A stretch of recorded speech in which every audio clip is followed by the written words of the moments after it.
تعالوا نعمل هريسة الفلفل بطريقة خطيرة ويلا نقول بسم الله. شايفين جمالها؟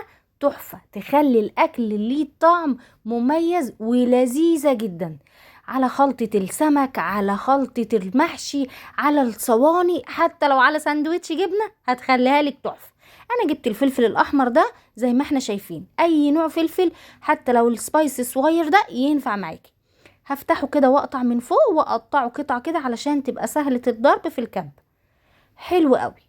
هقطع كل الكمية بتاعتي بنفس الطريقة دي، مش هتبقى حامية قوي، انت ممكن تجيبي الحامي زي ما قلتلك كده الصغير وتعمليها. خلصت كل الكمية بتاعتي زي ما احنا شايفين وهضربها في الكب على ضربات متقطعة كده عشان ما تنزلش مية كتير معاكي. عملت كل الكمية بتاعتي زي ما احنا شايفين كده. كيلو الفلفل هياخد معلقتين كبار مليانين ملح، وهقلب كويس. هجيب البرطمان المتعقم بتاعي، احط فيه شوية زيت، وبعدين احط الهريسة بتاعتي واحط على الوش زيت.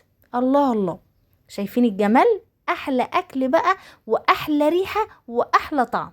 اتبقى شوية احطهم في برطمان تاني صغير، حطيت عليهم شوية توم بودرة. انت ممكن تحطي معاهم فصين توم وتضربيهم في الكبة، تضربيهم في الكبة، هيبقى ليها طعم مميز، خطيرة وتطعيمة للأكل رهيبة.